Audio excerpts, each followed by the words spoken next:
Hello friends, let's take a look at current affairs. Come to the website www.asia.com.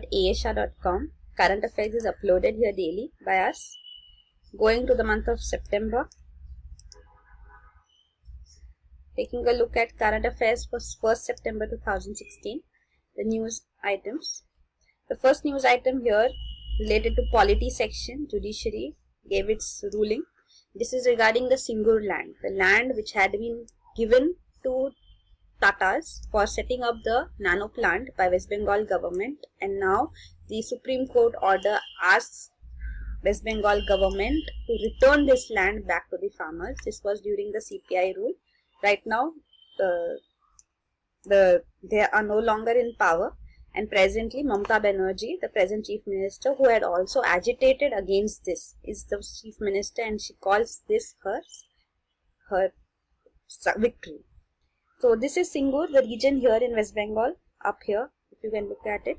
This land was acquired in 2006. It was handed over to Tatas by the West Bengal government. Acquisition was done by them, and Supreme Court calls it a farce, because under the Act, Land Acquisition Act, you need to take permission from majority of the farmers, and then once the procedure is completed, only then the land can be handed over. But the West Bengal government, it is said, had already decided on handing over the land, and it initiated the process without following the due process of law. So that is the ground on which this acquisition has been cancelled. The Supreme Court has said that the government should not only hand over the land back to the farmers from which it was acquired, but also the compensation which they were promised should also be paid for them, since for so long they have been suffering. So this is the timeline of the event. In May 2006, Tata selects Singur for its small car plant. That was the nano car which it wanted to launch. So it had planned to set up its unit in Singur, but this did not work out. Tata went to Anand in Gujarat. He was called by then Chief Minister Narendra Modi to set up his plant there. So then in August to December 2006, 997 acres of land was acquired. Though government faced resistance, it continued with its acquisition. High Court then had upheld the land acquisition. Mamata Banerjee had got included in this fight, and she started an indefinite dharna at Singur. Eventually, the Tatas had to pull out in 2008. Mamata Banerjee won the elections in 2011, and she said that she'll return the entire 400 acres of land which the farmers were not willing to hand over, but had unwillingly handed over the land. So this assembly, the West Bengal state legislature passed this bill to acquire the land and hand it over back to the farmers. In 2011, Tatas challenged this bill, and Supreme Court had put an interim stay on it, and now in 2012, the bill was struck down by the High Court, but now in 2016, Supreme Court has eventually cancelled the land acquisition. So this is the whole story behind it. The Act, Singur Act 2011, with Mamata Banerjee had signed to get the land back from for the unwilling farmers, is still to be heard by the Supreme Court. So that is there.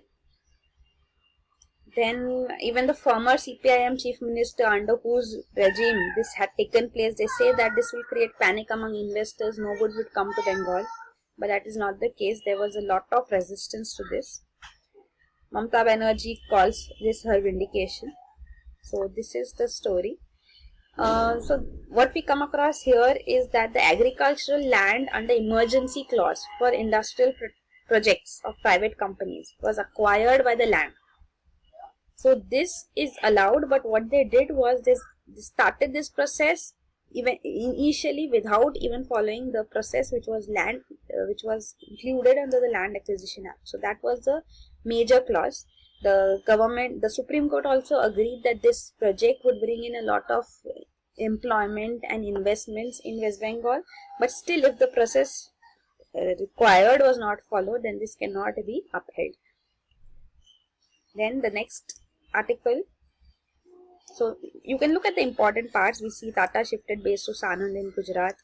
This Singur Land Rehabilitation and Development Act 2011 was passed by Mamata Banerjee government to reclaim land from Tatas.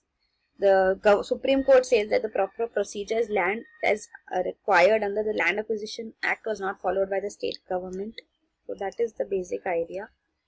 Acquisition for and at the insistence of the company was sought to be disguised as acquisition of land for public purpose in order to circumvent compliances with mandatory provisions under Land Acquisition Act. So this is the Supreme Court ruling based on which it has cancelled this acquisition. So next we come to the GST bill. The GST bill has been passed by Lok Sabha, passed by Rajya Sabha, and now finally, since it's a constitutional amendment bill, this bill is also required to be passed by at least half the state assemblies. So out of 29, at least 15 should pass.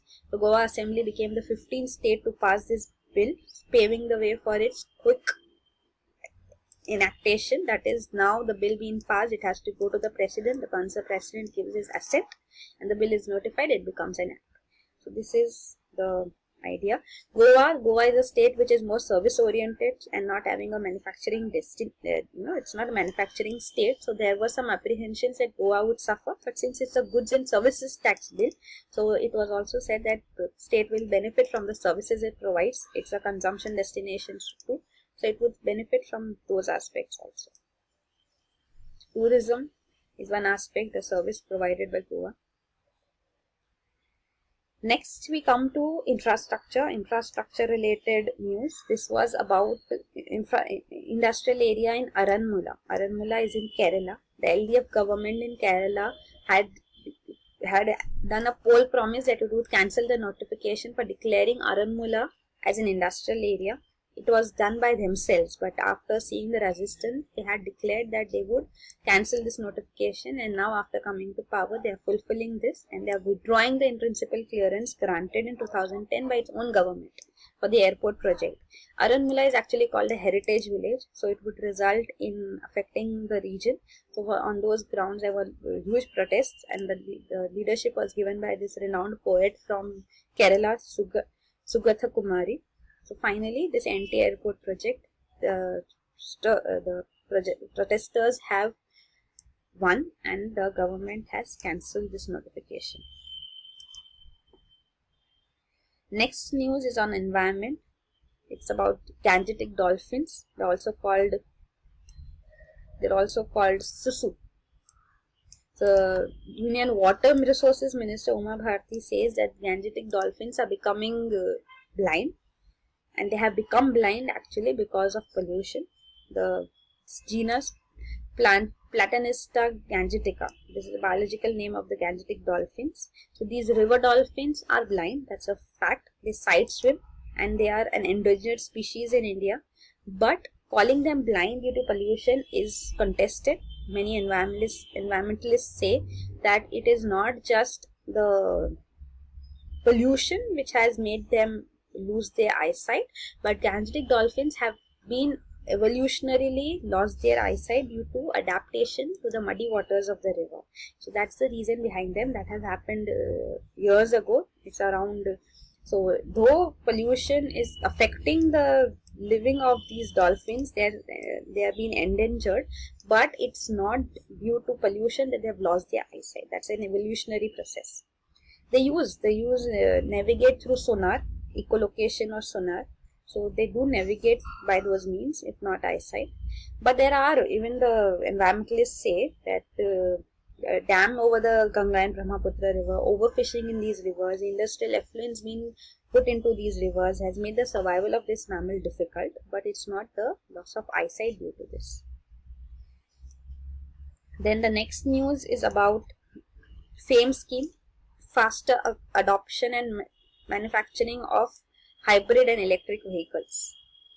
Faster adoption and manufacturing of hybrid and electric vehicles is a program which has been launched by the government, and it is said that this program will result in around saving fuel of around rupees 60,000 crores. So it will give incentives to electric and hybrid vehicles for both two-wheelers and four-wheelers, 29,000 for bikes and 1,38,000 for cars. So this is a scheme under National Electric Mobility Mission Plan, under which the government is giving incentives and is presently saying that it would result in huge saving of fuel. So this was the program of 2015 which has been promoted. Next is about economy. GDP growth slows to 7.1% in first quarter. So the GDP growth is slowing. It's 7.1% in this first quarter, means April 2016 to July 2016. That's the first quarter of the year. The GDP has slowed. This is mainly due to slowdown in mining, construction and agriculture sectors. And they say that the mining, construction sectors, all these suffer due to monsoon. So during monsoons, construction activities cannot take place. So there has been a decline, and that's why GDP is low. This is the graph for that too. You can see how GDP has varied over the years. 2012-13 and 2014. These were the years of global slowdown, global economic slowdown. So the GDP growth, of course, was low. 14-15 we picked up. And 2016, you can see it is at 7.1%. From the last quarter, 7.9%. So, of course, it has gone down. Next economy news is about Cabinet gives its nod for permanent residency to FDI investors. So, permanent residency status will be granted to all foreign investors except those from Pakistan. Yes. So, this will be a scheme under which foreign investors can invest in India. And if they invest up to a particular limit that is given here, it is up to 25,000. Minimum is rupees 10 crores. If they bring 10 crores within 18 months, 1.5 year, or if they bring 25 crores within 36 months, within 3 years. If they do this, then they get some compensations. That is, foreign investment should result in employment generation also of at least 20 residential Indians every financial year. If this is happening, then they get the facilities, and this permanent residency status which will be granted will be for a period of 10 years with multiple income. So this is the benefit which they get. FDI norms have also been relaxed in many sectors. Many new sectors have come up under FDI. So 2016 also, food manufacturing, defense, pharmaceutical, civil aviation saw increase in FDI relaxation, increase in the permissible limits. The next news is on meet on SEZs to address tax concerns under GST regime. So SEZs, special economic zones, have been set up, and these special economic zones are also considered as regions outside the domestic territory for taxation purposes. So what would happen to these SEZs under the GST, goods and services tax regime, is a question, because SEZs get tax relaxations, but during financial year 2012, Union Budget had imposed a 20.5% MAT, minimum alternate tax, on SEZ developers and units. And they also put up dividend distribution tax on developers. So this was protested against. But now the question again comes whether they should come under taxation or not.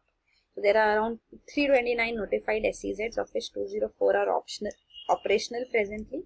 And let's see how the GST regime addresses this. This was a meeting which had taken place with participation. There was a workshop on this, with participation, international participation, representatives from Dubai-based World Free Zones Organization, Australia Trade Investment and Investment Commission. All these South Africa's experts had all come up to have a discussion. They wanted, even the Commerce Ministry also had suggestions that ease of doing business in SEZ should be enhanced so that they can be incentivized. So no decision has been taken on this yet, but this is what it is all about. So this was current affairs for 1st September 2016. The other aspect which needs to be covered, there are 2 editorials which are uploaded. The editorials from the newspaper The Hindu. One editorial, it says advance the budget. The center is contemplating whether the budget should be preponed. Every year the process starts in the month of February, and the passage of the budget, that is passing the appropriation bill and the finance bill, which are part of the budget, takes 3 months. So there is a delay. The financial year starts from April, but they have to wait for some time, for which the expenditure is also delayed. The final budget is not ready when the financial year commences. So they are planning whether is it possible that they can prepone the budget. So advance the budget session. So budget session starts early. the budget is passed and ready by the time the financial year begins, so that there is no lag and things like October and March rush do not take place. Then another editorial